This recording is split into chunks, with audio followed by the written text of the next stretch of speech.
Hi, and welcome to the SEO podcast, Unknown Secrets of Internet Marketing. My name is Chris Burris, owner of eWebStyle. I'm Charles Lewis, your Internet Marketing Specialist. Welcome back to another fun-filled edition of our podcast. This is podcast number 248. Last one was 247. As always, there is a tip from our previous podcast, and that tip is use short forms above the fold for higher conversions. Yeah, I mean, at the end of the day, if you use form submissions from your website as a primary source of lead generation, then you want to make submitting those forms as easy as possible. Yep. And one of the ways you do that, and to get a higher conversion rate, is include them above the fold, right? You don't want people to have to scroll to find your form. And more importantly, use a shorter form, right? If that form is going to lead to a phone call, then no need to ask for comments and all these other questions. Name, email, phone, submit, and people will fill it out faster. You'll get more of them, and have more conversions. We discussed last time one short article about adding for each extra field a 10% loss in form submissions. Yeah. So keep especially it short. Especially if your sales process involves you following up with the phone call and initiating, your sale from there. Then it's definitely worth keeping it form short because you're going to be talking to them anyway. Yep. We are broadcasting live from Houston, Texas on Friday afternoon. It's just afternoon. Please remember we are it's afternoon.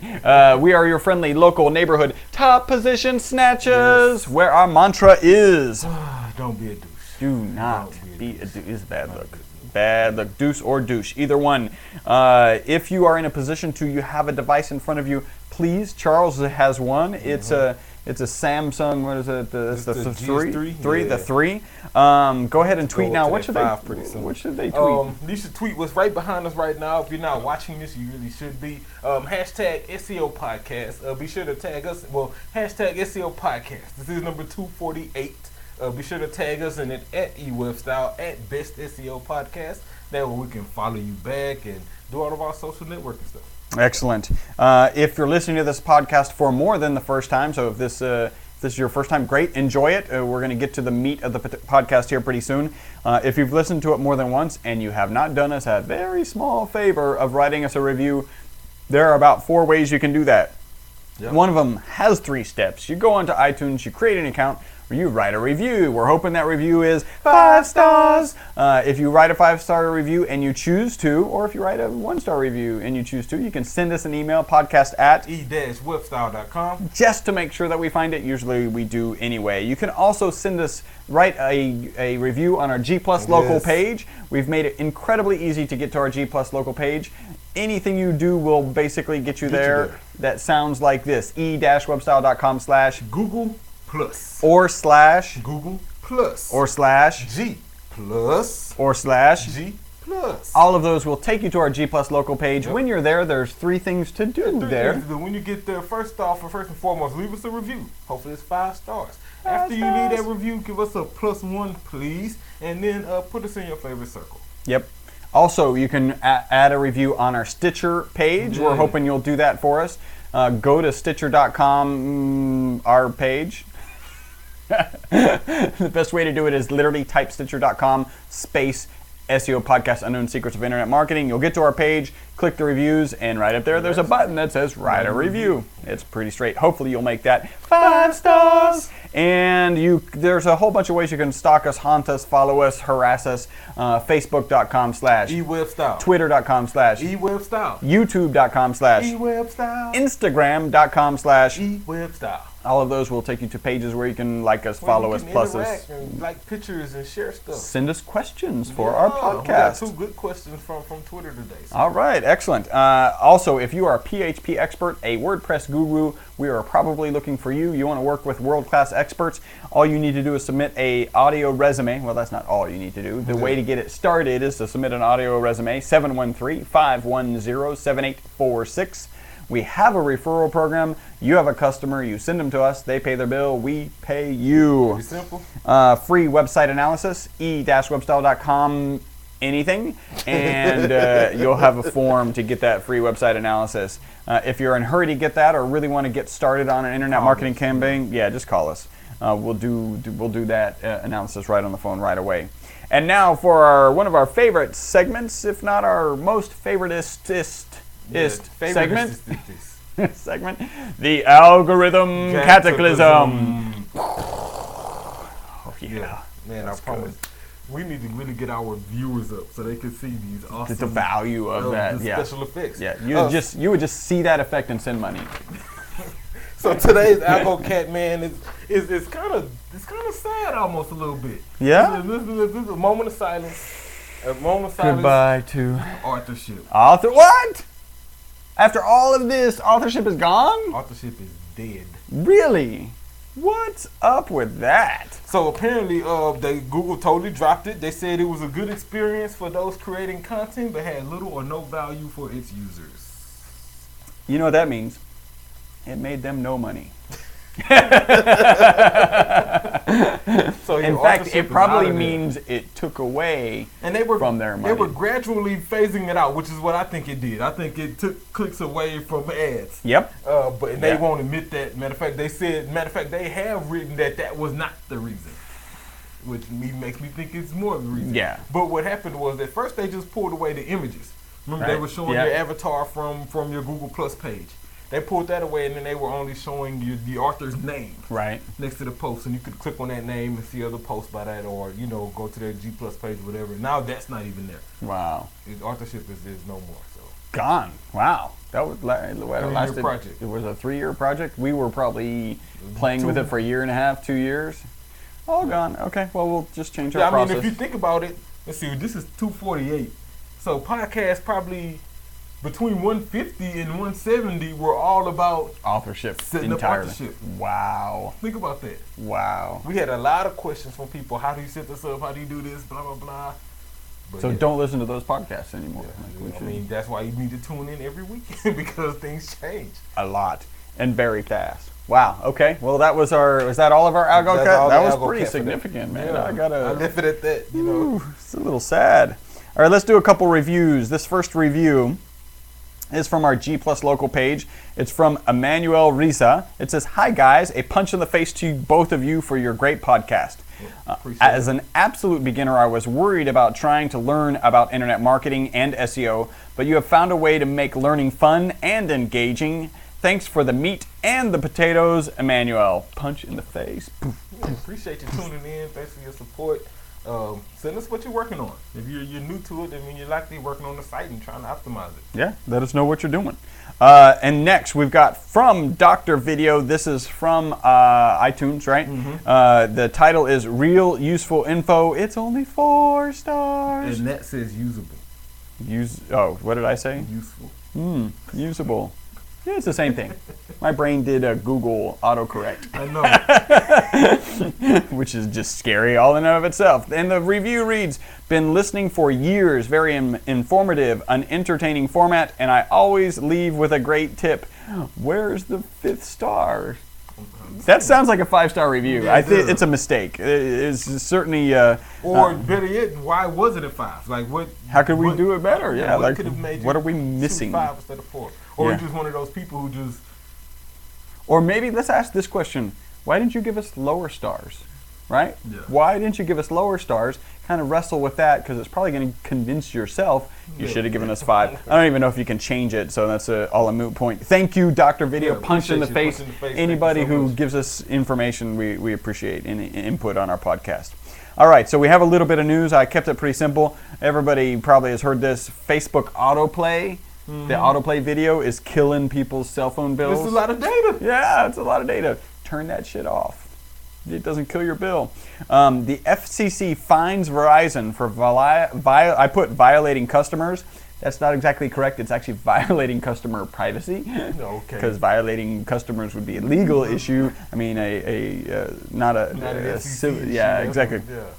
That's a go to jail issue. And they were fined $7.5 million. What they were doing is, as a Verizon customer, they had information about you, and they were using that information to send you ads. Phone companies are allowed to do that as long as they get your permission. Right? So just because I'm a Verizon customer and I tell you where I live and all of that stuff, you can market to me. Unless that I way. give you unless I check some box that say You can market send to me me. promotional material Relevant or to whatever. my information, exactly. So they got that, and I thought this was kind of interesting. For Verizon, that's kind of douchey. Yeah. Just for the record. Yeah, That's just a great example of being a douche, right? Yeah, just because you have the data, who on the staff was like, oh, we should just use this data and start marketing to them, and not think that there was some sort of privacy violation or whatever. And finally, I thought this was interesting. There's an app maker who has decided to change their name because their name was ISIS. I would too. Yeah. Man, this is unfortunately. I would hope that they didn't have a lot of branding. Yeah, it's time to go with that name. All right, so that is the potatoes of the podcast. I got We got a couple, and I'm gonna get these Patif questions. All right, real quick. cool. So in regards to my web news, so Google has to pay $19 million. Okay, so nothing. Yeah, right. In refunds for unauthorized app charges. Oh yeah, Remember, they happened to Apple already. Yeah. It happened to Amazon, and now it's these guys where they're just kids. They didn't put apps. enough security to make sure that kids are not downloading apps. Yeah. So, And it's actually a lot easier on Android devices. To block like them. on Apple, on Apple you have to enter your password at least once in a session in order to start downloading apps and paying for them. On Google, Android, you might just go through. you just press a button and you you're had that app. Yeah.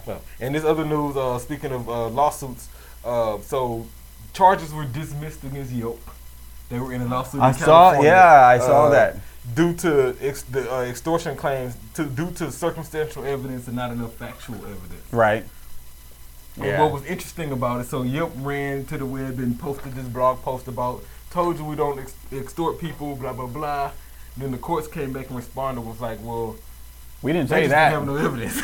Right. It wasn't enough Doesn't mean you're factual not evidence. doing it. Yeah. They just couldn't prove it. I mean, we had a listener write in and say they actually had a positive review. How did they go? So typically the excuse for not displaying a positive review is that it's a reviewer who has only reviewed once, so has no clout on Yelp. Mm-hmm. Actually makes sense, right?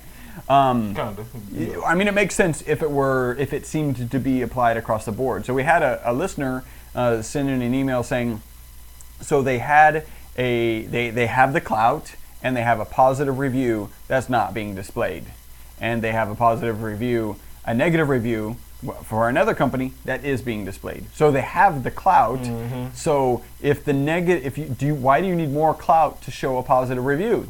That's a problem. In fact, maybe that's what they're missing in the case, is like, it's not right. It's not consistent. It's not consistent. It can't be. You could probably just run a quick stats on how many negative reviews versus positive reviews show and how many negative reviews versus positive reviews exist. Mm-hmm.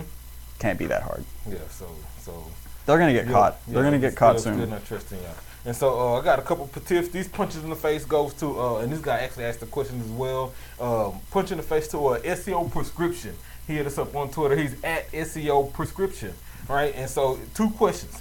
He says, at eWebStyle, brick and mortar mobile sites for quick phone numbers and directions make sense, but not online only e-commerce sites. Do you agree? Yeah. Well, so of course, right? But my question is, your question confused me a little bit because an online only e-commerce site technically wouldn't need directions. And so At all. yeah, I don't. Yeah. I'm a little lost in regards to what you're trying to ask.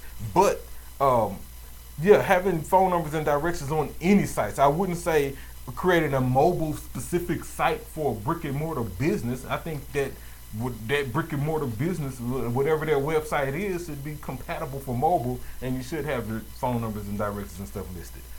Hopefully that helps. SEO prescription. He asked the second question. He says he hates 90% of mobile sites. Am I alone in this? Phones are getting larger and larger screens. Is there still a need for mobile sites? Man, yeah, that's We had this debate frequently. we still have the debate. We will probably debate it right now. I'm along the belief path that you either need a well-designed responsive site or a mobile app. Right? I don't know if it's necessary per se to build a whole separate domain name type mobile version of your site.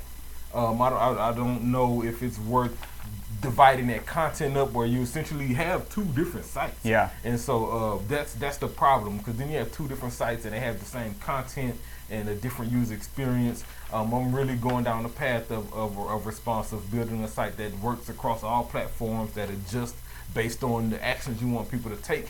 And then depending on the type of service you're in, Right. It may be necessary to just get an app. Right, if you need to push certain information that maybe is user exclusive, Yep. or maybe has some features that's just not applicable on a desktop version or things like that, then build an app for it. Like Yep. eWeb app coming soon, where you'll be able to review us and watch it live or listen and download and things like that we can't really do per se on the web. Right. It's going to be easier to push those notifications to you through an app. And so you just got to make a decision based on your service. And when it comes to responsive, we are not part of this responsive craze that every screen size should have a different, your website should have a different Yeah, look and feel. yeah, We think that's the overkill. opposite, which is anything over 7.5, I think is what we've decided, should look the same. So if you got to zoom in a little bit on a 7.5-inch screen, okay, you got to zoom in a little bit. The devices are dynamic enough to handle that. Adjust, yeah. And anything below that is mobile. And you should actually change your design in that situation so that very prominent, again, our phone number, directions. Well, and you're really changing that design to complement the user actions. For example, if the handheld device is smaller, they're thumbing, they're scrolling, they're tapping. And so your design and the usability needs to complement that. Yep. Versus a desktop where they're probably scrolling, rolling, and clicking. Yep. A great example of you need to make sure you get it right is you can hover on a desktop.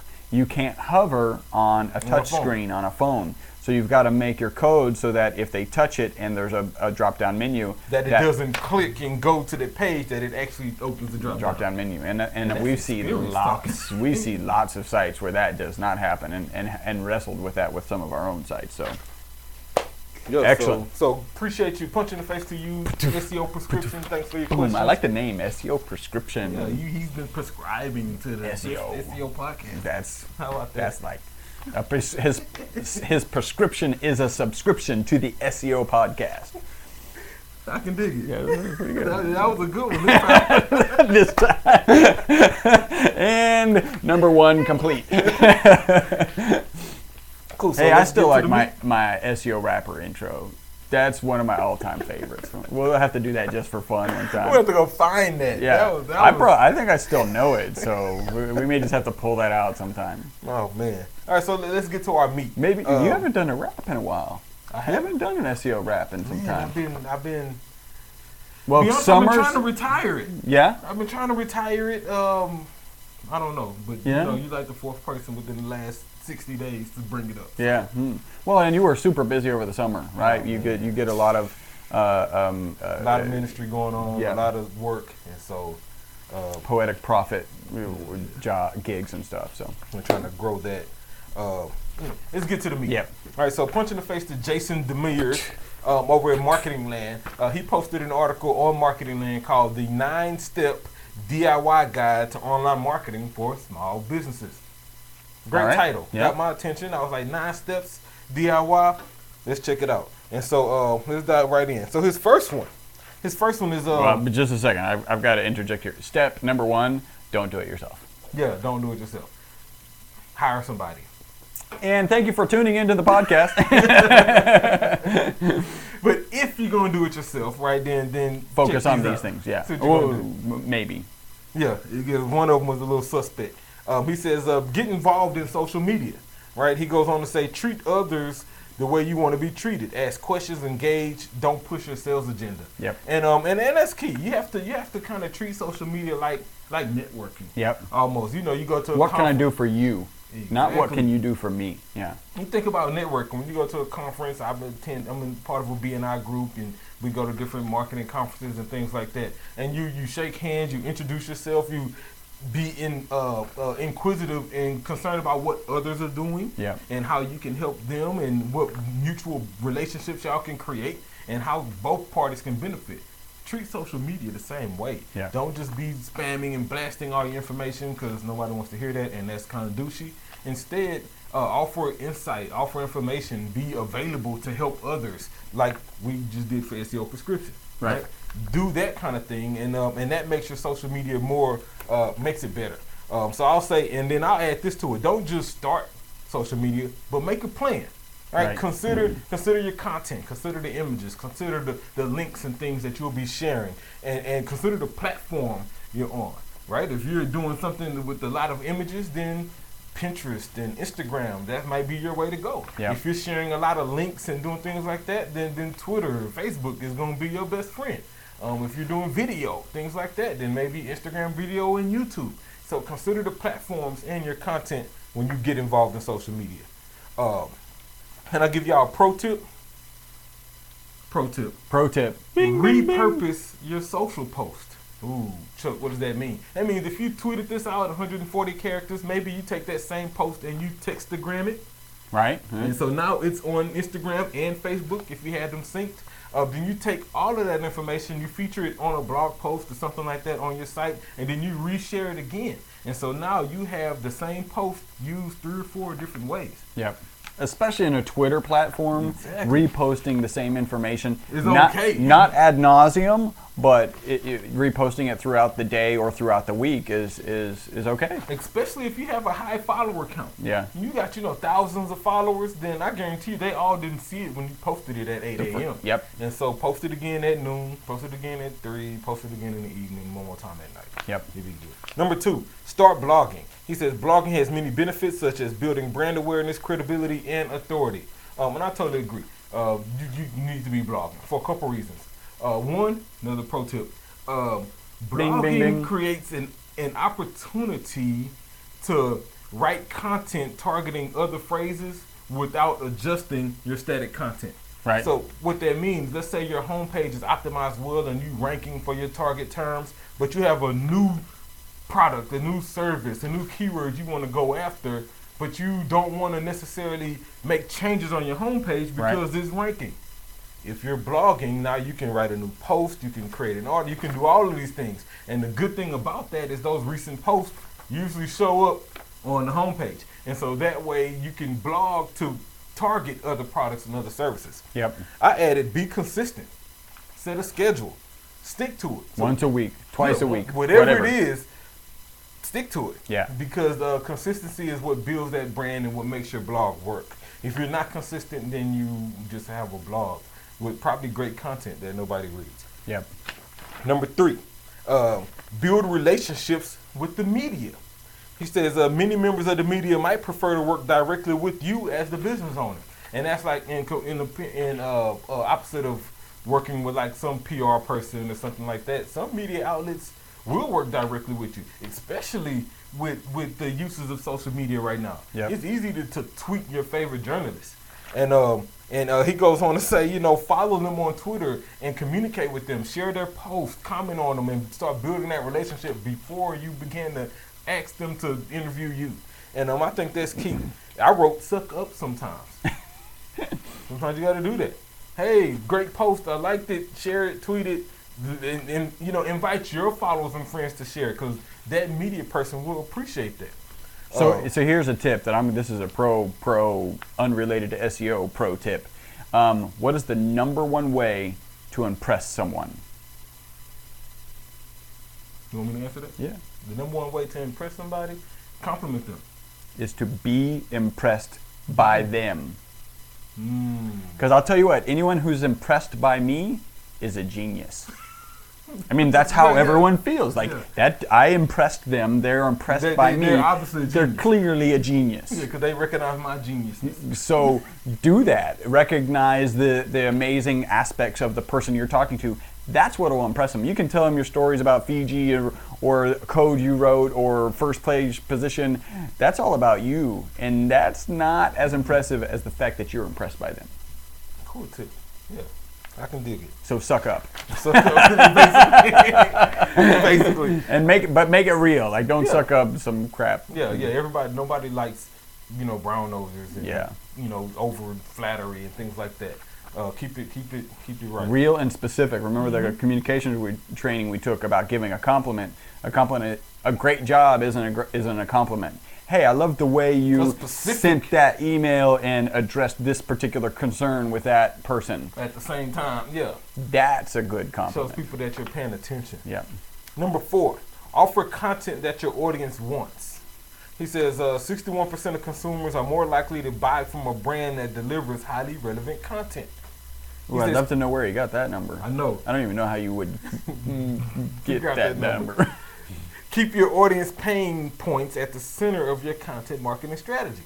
I totally agree with that statement. Absolutely. I wrote down, address the emotion that makes people purchase. So if you look at your past, let's say 10 or 20 sales, and you realize the common thread that those people have in common, they all purchased because it was free shipping, or they all purchased because it was limited stock available, or whatever that emotion was that made them do it. Create your content addressing that emotion. Yep. And so that way when people read it, that emotion speaks to them, and it puts them in a purchasing position faster. Absolutely. Puts them in a purchasing position faster. Okay. Yeah. A preferable purchasing position faster. Yeah, what he said. Number 5, pay attention to analytics. And this is key. I spend a lot of time in analytics. He says the channels that send you more web traffic are those you want more from.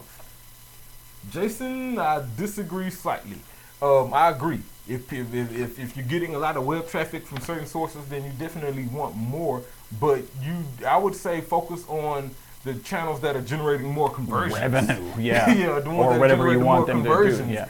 Because you could be getting, 100 visitors from pay-per-click, but if you're only getting 20 from organic search, but those 20 actually converted, and only 5 of the PPC ones did, then focus work on your organic. SEO. Yeah. Right? Yeah, Change your strategy for pay-per-click and do some absolutely. testing, things like that.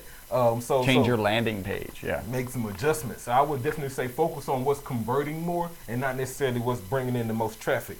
In regards to analytics, and this is how you focus on what's converting more, set aside some time to review it.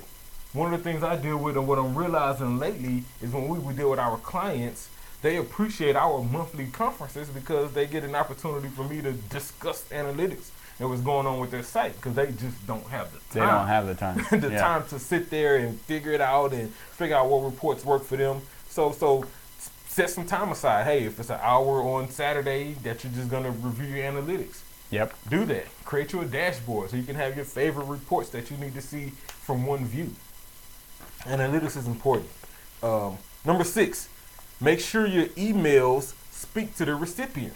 He says email still remains a successful way to get in front of customers and get them to buy from you. And remember, subjects with 10 or fewer characters can see open rates of 58% or better. I'd love to know where you got that number from. Yeah. 10 characters. Yeah, that's a short subject. That's Wow. like Charles Lewis. What's up? That's like more than 10 characters. Yeah. Yeah. Wow. And so I'm not sure if he meant words or what. He said characters. But I do agree that email is still a successful way to get clients to your site. Absolutely. And get, especially if they open your email. That means they respect what you're sending them. They probably already have some sort of billing or purchasing relationship Rapport with you. Yeah. And so they're eager, they're more attuned to actually buy from you. I wrote down, create the right click path for the conversion. Yep. Right, so if you understand that somebody's coming from email, and the previous tip was pay attention to analytics, so you're looking at your analytics and you know that your email newsletter is sending traffic to your site, and you maybe looked at the secondary dimension and realized that they're clicking your newsletter from their phone, then you know that you need to create a path that's phone friendly. Yep. Right, so if they click that newsletter, they're going to scroll here, they're going to tap the call, and they're going to end up in your sales funnel. So create your click path. Cater your click path to how your traffic is getting to your site if they're coming from your email. That was a good one. Number 7, perfect your on-site SEO. He says make sure the keywords on your website are the ones you want to be found for. So perfect your on-site SEO.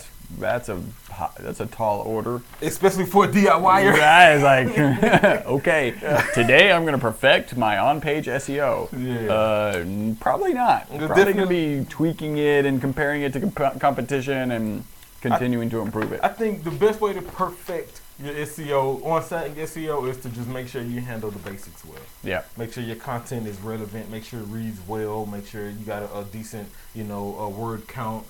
Make sure your titles and meta information is good. Make sure your code's clean. Your site loads fast.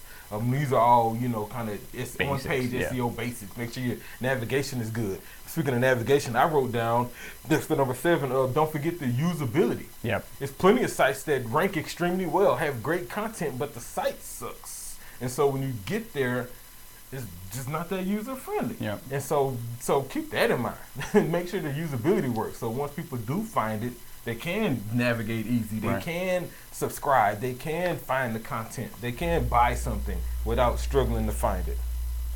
Number 8.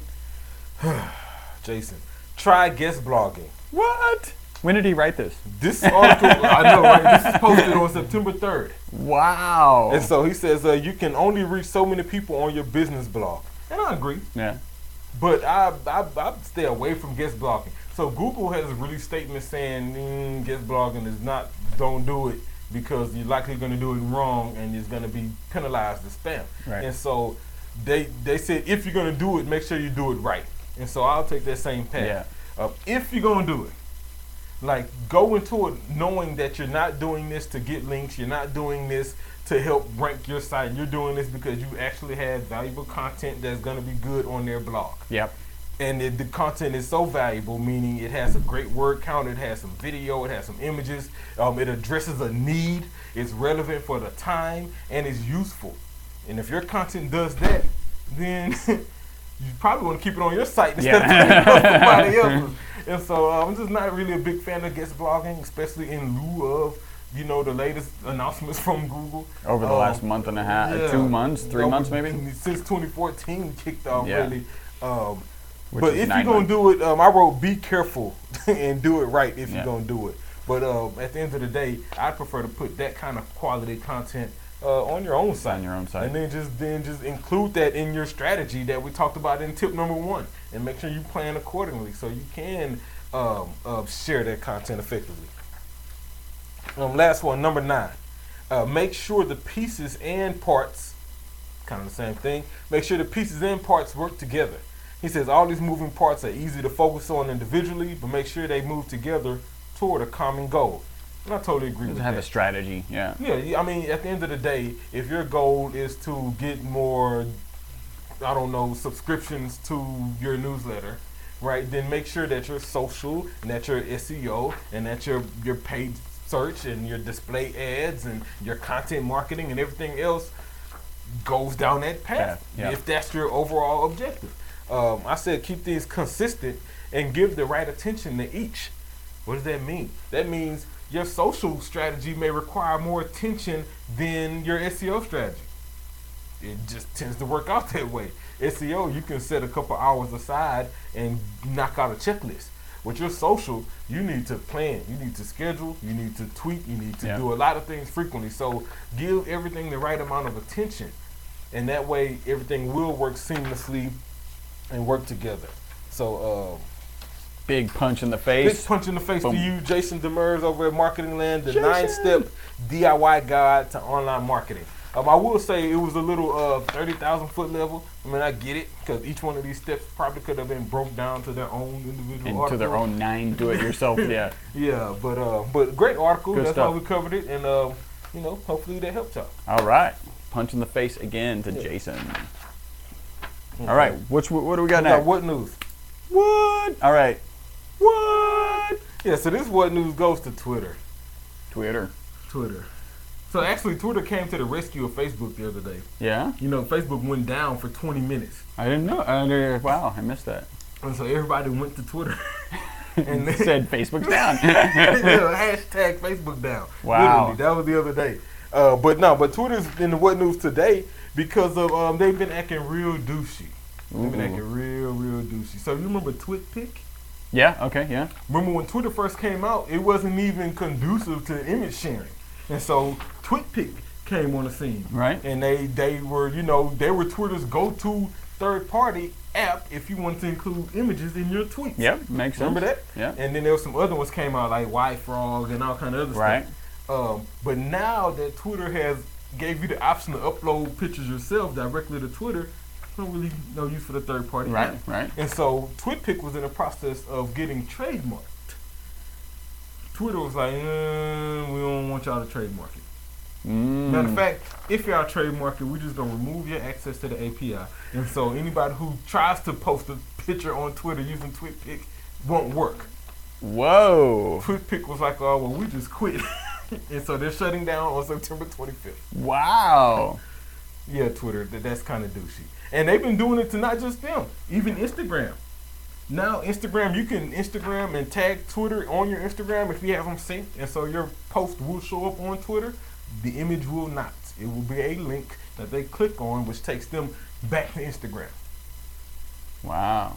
Yeah, that's a big douche. Twitter, I would not do that. If anything, especially with people like Instagram, last thing you want them to have to do is leave Twitter and get on Instagram. Keep them there. And then begin thumbing. At that Wouldn't point, you rather have them retweet the image as they see it right there from Twitter? Yeah. instead of retweeting and sending other people to Instagram. Maybe they're just doing this during this whole TwitPic issue, so TwitPic goes away. Well, Instagram has been like that for at least the last 90 days that I've noticed. Yeah. Every time I used to see images in my TweetDeck feed, now I get links. Yeah. And so that's just not a good look, Twitter. You got to do better. All right, cool. That's all I got. No word of the week this week. All right. Well, couldn't think of one. You just tuned in to the most popular SEO podcast on iTunes. This was podcast number 248. Again, thank you guys. We are the most popular because of you, all y'all tuning in. 8,000 of y'all who download this every week. We thank you so much. We do broadcast live from 5999 West 34th Street, Suite 106 here in Houston, Texas. Houston, Texas. That should probably be deeper and cowboyish. Thank you guys for tuning in. Until the next podcast, my name is Chris Burris. I'm Charles Lewis. Bye-bye for now.